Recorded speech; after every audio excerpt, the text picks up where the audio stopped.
کلائی کی ہڈی ٹوٹ گئی ہے۔ ہیری نے انہیں بڑبڑاتے ہوئے سنا۔ چلو اٹھو لڑکے، کچھ بھی نہیں ہوا، اٹھو۔ وہ باقی بچوں کی طرف مڑی۔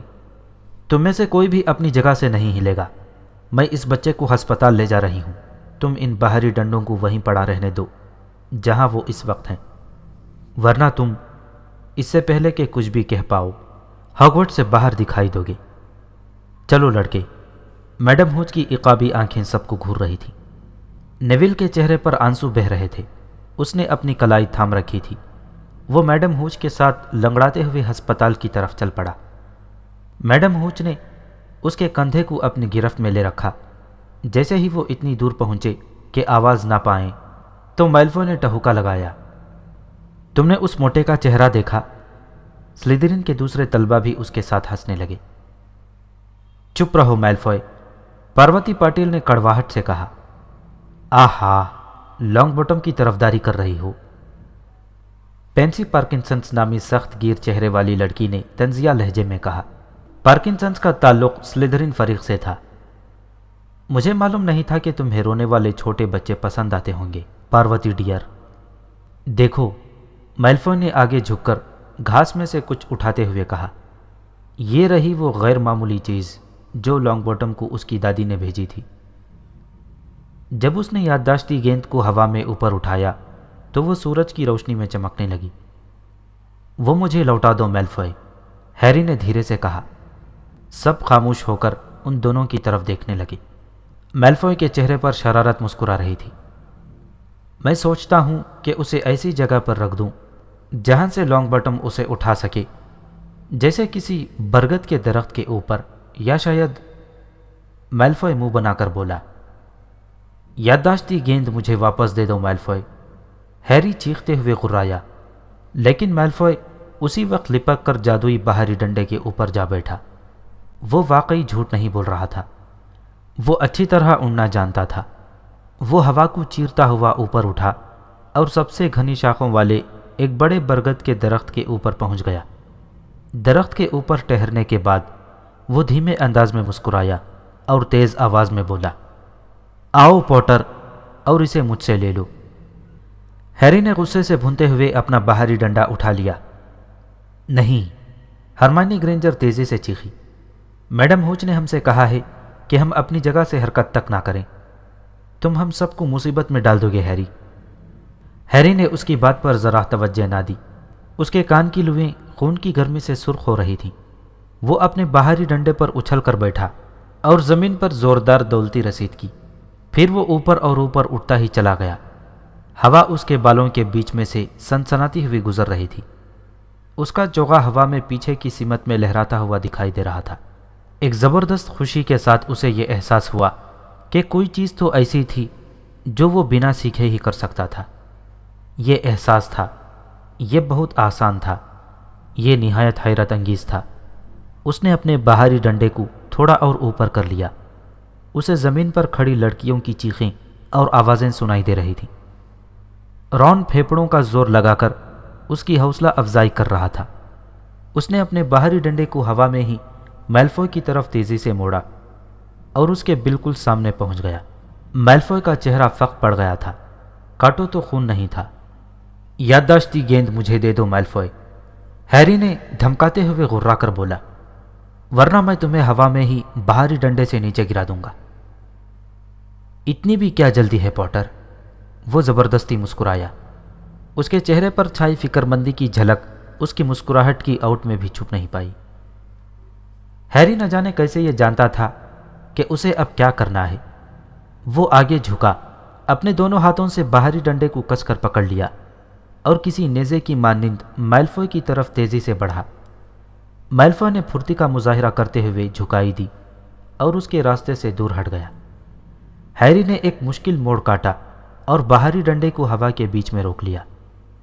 نیچے چیختے ہوئے کچھ بچے اب تالیاں بجا رہے تھے۔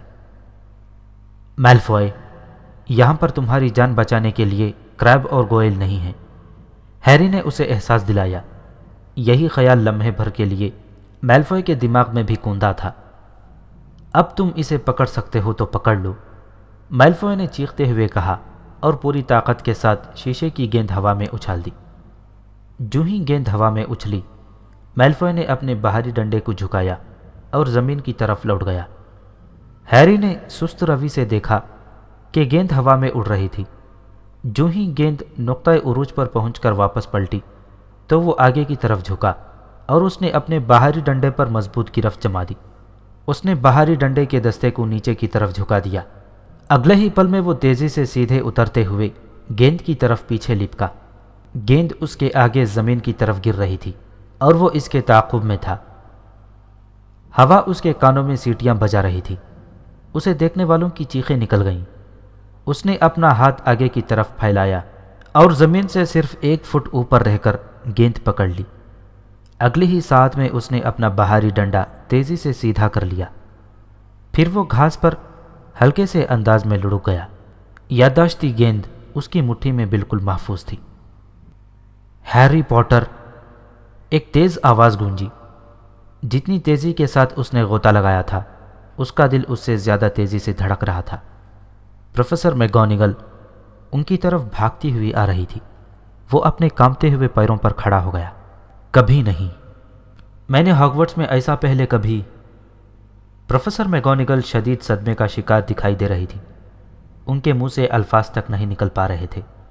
غصے کے مارے اینک کے پیچھے ان کی آنکھیں غصے سے تمتما رہی تھیں۔ تمہاری ہمت کیسے ہوئی؟ تمہاری گردن ٹوٹ سکتی تھی۔ اس کی غلطی نہیں تھی پروفیسر، کسی نے طرفداری کرنے کی کوشش کی۔ خاموش رہو مس پاٹل، پروفیسر میگونیگل گرجتی ہوئی بولی۔ لیکن میلفوئے، رون نے بولنا چاہا۔ بس رہنے دو مسٹر ویزلی۔ پوٹر، تم میرے پیچھے آؤ۔ پروفیسر میگونیگل غرائیں۔ ہیری نے چلتے چلتے میلفوئے، کریب اور گوئل کے چہروں پر فتح مندی کی مسکان دیکھی۔ جب پروفیسر میگونیگل قلعے کی طرف بڑھی تو ہیری شکستہ دلی سے ان کے پیچھے پیچھے چل رہا تھا۔ وہ جانتا تھا کہ اب اسے اسکول سے نکال دیا جائے گا۔ وہ اپنے دفاع میں کچھ کہنا چاہتا تھا، مگر ایسا لگتا تھا جیسے اس کی آواز میں کہیں کچھ گڑبڑ ہو گئی تھی۔ پروفیسر میگونیگل اس کی طرف دیکھے بنا دھڑ دھڑاتی ہوئی چلی جا رہی تھی۔ ان کے ساتھ چلنے کے لیے اسے لگ بھگ دوڑنا پڑ رہا تھا۔ اس کے دماغ میں شدید سنسناہٹ ہو رہی تھی کہ اب اس نے یہ کر دیا تھا۔ وہ اسکول میں 2 ہفتے بھی سکون سے ٹک نہیں پایا تھا۔ وہ 10 منٹ بعد اپنا صندوق بھر رہا ہوگا۔ جب وہ ڈرسلی گھرانے کی چوکھٹ پر دوبارہ پہنچے گا تو وہ لوگ کیا کہیں گے؟ وہ سامنے والی سیڑھیوں سے اوپر چڑھ گئے۔ قلعے کے اندر جانے کے بعد سنگ مرمر کی سیڑھیوں پر چڑھتے ہوئے بالائے منزل تک پہنچے۔ اس تمام سفر کے دوران پروفیسر میگونیگل نے اس سے ایک لفظ بھی نہیں کہا تھا۔ انہوں نے جھٹکا دے کر ایک دروازہ کھولا اور راہداریوں میں تیزی سے چلتی رہی۔ ہیری اداسی بھرے انداز میں ان کے پیچھے پیچھے سر جھکائے چل رہا تھا۔ شاید وہ اسے ڈبل ڈور کے پاس لے جا رہی تھیں۔ اس نے ہیگرڈ کے بارے میں سوچا، جسے اسکول سے نکال دیا گیا تھا لیکن چوکیدار کے روپ میں وہاں رہنے دیا گیا تھا۔ شاید وہ بھی ہیگرڈ کا معاون بن کر وہاں رہ سکتا تھا۔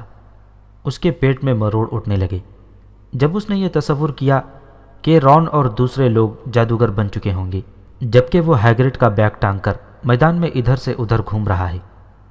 پروفیسر میگونیگل ایک کمرے جماعت کے باہر رک گئیں۔ انہوں نے دروازہ کھولا اور اپنا سر اندر گھسایا۔ معاف کیجیے پروفیسر فلٹوک، کیا میں کچھ دیر کے لیے وڈ کو لے سکتی ہوں؟ وڈ یعنی لکڑی کا ڈنڈا؟ ہیری نے حیرانگی سے سوچا۔ کیا پروفیسر میگونیگل اس کی پٹائی کرنا چاہتی ہیں؟ لیکن وڈ… سالے چہارم کا ایک ہٹا کٹا لڑکا نکلا جو فلٹوک کی جماعت سے باہر آتے وقت کافی الجھن کا شکار دکھائی دے رہا تھا۔ تم دونوں میرے پیچھے آؤ، پروفیسر میگونیگل نے تیز لہجے میں کہا، اور وہ سبھی راہداری میں چل پڑے۔ وہ لڑکا وڈ ہیری کی طرف اچھمبے سے دیکھ رہا تھا۔ اندر آؤ، یہاں پر۔ پروفیسر میگونیگل نے ان لوگوں کو ایک خالی کمرہ جماعت کی طرف اشارہ کیا۔ وہاں کوئی نہیں تھا سوائے شرارتی بھوت پیوس کے، جو بلیک بورڈ پر گانے لکھنے میں منہمک تھا۔ پیوس، باہر نکلو یہاں سے، پروفیسر میگونیگل تیکھی آواز میں اسے مخاطب کیا۔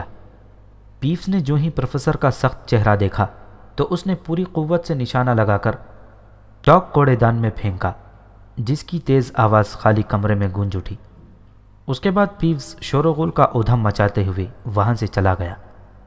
اس کے جانے کے بعد پروفیسر میگونیگل نے دروازہ دھڑام سے بند کیا اور ان دونوں کی طرف گردن گھمائی۔ پوٹر، یہ اولیور ووڈ ہے۔ ووڈ، میں نے تمہارا نیا متلاشی ڈھونڈ لیا ہے۔ کیا آپ سنجیدہ ہیں پروفیسر؟ ووڈ نے حیرانگی سے پوچھا۔ بالکل، پروفیسر میگونیگل نے جلدی سے کہا۔ اس لڑکے میں پیدائشی خوبی پوشیدہ ہے ووڈ۔ میں نے آج تک کسی کو اس طرح کی اڑان بھرتے ہوئے نہیں دیکھا۔ کیا جادوئی بہاری ڈنڈے پر سواری کا یہ تمہارا پہلا دن تھا پوٹر؟ ہیری نے خاموشی سے اس بات میں سر ہلایا۔ اسے ذرا بھی اندازہ نہیں ہو رہا تھا کہ یہ سب کیا ہو رہا تھا، لیکن اب اسے لگ رہا تھا کہ اسے اسکول سے نکالا نہیں جائے گا۔ اس وجہ سے اس کے پیروں میں تھوڑی جان آ گئی تھی اور دل کی دھڑکن معمول کی طرف بڑھنے لگی۔ اس نے اس چیز کو 50 فٹ کی بلندی پر غوطہ لگانے کے بعد ایک ہاتھ میں پکڑ لیا اور اسے خراش تک نہیں آئی۔ چارلی ویزلی بھی ایسا نہیں کر سکتا تھا۔ ووڈ کا چہرہ اب ایسا دکھائی دے رہا تھا جیسے اس کے سبھی خواب ایک ساتھ سچ ہو چکے تھے۔ کبھی کوڈچ کا کھیل دیکھا ہے پوٹر؟ اس نے متجسس انداز میں پوچھا۔ اولیور ووڈ گریفنڈور کی کوڈچ ٹیم کا کپتان ہے پوٹر، پروفیسر میگونیگل نے بتایا۔ اس کے بدن کے خد و خال بالکل ایک متلاشی جیسے ہیں، ووڈ نے مسرت بھرے انداز میں کہا، جو اب اس کے چاروں طرف گھوم کر اس کا جائزہ لے رہا تھا۔ ہلکا پھلکا، پھرتیلا۔ ہمیں اسے ایک عمدہ بہاری ڈنڈا دلانا ہوگا پروفیسر۔ جہاں تک میرا خیال ہے نمبس 2000 یا پھر کلین سویپ 7۔ میں پروفیسر ڈمبلڈور سے بات کروں گی اور دیکھوں گی کہ کوڈچ کے معاملے میں ہم سال اول کے قوانین میں کہاں تک لچک پا سکتے ہیں۔ خدا گواہ ہے کہ ہمیں گزشتہ سال سے ایک اچھی ٹیم کی اشد ضرورت ہے۔ آخری میچ میں سلیدرین نے ہمیں جس بری طرح سے پچھاڑا تھا، اس کے بعد میں کئی ہفتوں تک پروفیسر سنیپ سے آنکھ نہیں ملا پائی تھی۔ پروفیسر میگونیگل نے اپنی اینک کے اوپر سے ہیری کو سختی سے گھورا۔ میں یہ سننا چاہوں گی کہ تم محنت سے سیکھ رہے ہو پوٹر، ورنہ میں تمہیں سزا دینے کا اپنا ارادہ بدل لوں گی۔ پھر وہ اچانک مسکرائیں۔ تمہارے ڈیڈی کو تم پر یقیناً فخر ہوگا، وہ خود ایک اچھے کوڈچ کھلاڑی تھے۔ تم مذاق کر رہے ہو؟ یہ رات کے کھانے کی بات تھی۔ ہیری نے رون کو ابھی ابھی پورا قصہ سنایا تھا کہ پروفیسر میگونیگل کے ساتھ میدان سے جانے کے بعد اس کے ساتھ کیا ماجرا ہوا تھا۔ رون کے ہاتھ میں تکے اور گردے کی بھری کچوری کا ٹکڑا تھا جسے وہ منہ کی طرف لے جاتے ہوئے رک گیا تھا۔ اسے ایسا شدید جھٹکا لگا کہ وہ کچوری کے بارے میں بالکل غافل ہو گیا۔ متلاشی؟ اس نے حیرانگی سے کہا، لیکن سال اول کے طلباء کو کبھی بھی تم کسی بھی فریق کے سب سے کم عمر کھلاڑی ثابت ہوگے۔ گزشتہ پوری ایک صدی میں اولیور ووڈ نے مجھے بتایا ہے، ہیری نے کچوری کا ٹکڑا منہ میں ڈالتے ہوئے کہا۔ دوپہر کے خوشگوار واقعے کے بعد اسے خاصی بھوک محسوس ہو رہی تھی۔ رون جتنا متحیر تھا اتنا ہی متاثر بھی تھا۔ وہ محض بیٹھا رہا اور حیرت و خوشی سے ہیری کا منہ تکتا رہا۔ مجھے اگلے ہفتے سے اپنی مشقوں کا آغاز کرنا ہوگا، ہیری نے اسے بتایا، مگر یہ بات تم کسی سے مت کہنا۔ ووڈ اسے سب سے چھپا کر رکھنا چاہتا ہے۔ اسی وقت فریڈ اور جارج ویزلی ہال میں داخل ہوئے۔ جب انہوں نے ہیری کو میز پر بیٹھے پایا تو وہ جلدی سے اس کی طرف لپکے اور اس کے بالکل برابر آ کر بیٹھ گئے۔ بہت اعلیٰ، جارج نے دھیمی آواز میں کہا، ووڈ نے ہمیں بتایا ہے، ہم بھی ٹیم میں شامل ہیں اور ہم دونوں پٹاؤ ہیں۔ میں تم سے کہہ دیتا ہوں، ہم لوگ اس سال حیرت انگیز طور پر کوڈچ کپ جیت جائیں گے، فریڈ نے مسکرا کر کہا۔ جب سے چارلی گیا ہے تب سے ہم نہیں جیت پائے ہیں، لیکن اس سال کی ٹیم بہت شاندار ہوگی۔ تمہارا کھیل یقیناً بے حد لاجواب ہوگا ہیری، کیونکہ تمہارے بارے میں بات کرتے وقت ووڈ خوشی کے مارے اچھل رہا تھا۔ بہرحال ہمیں کہیں جانا ہے۔ لی جارڈن کہہ رہا تھا کہ اس نے اسکول میں باہر جانے کا ایک نیا خفیہ راستہ تلاش کر لیا ہے، جارج نے جلدی سے کہا۔ تم بے شک شرط لگا لو، یہ خفیہ راستہ گریگوری چاپلوس کے مجسمے کے پیچھے والا ہی ہوگا جسے ہم نے گزشتہ ہفتے تلاش کیا تھا، فریڈ نے اسے مخاطب کر کے کہا۔ فریڈ اور جارج ابھی مشکل سے ہی گئے تھے کہ اسی وقت ایک ایسی مصیبت آ گئی جس کا وہاں پر عمدہ استقبال نہیں کیا جا سکتا تھا۔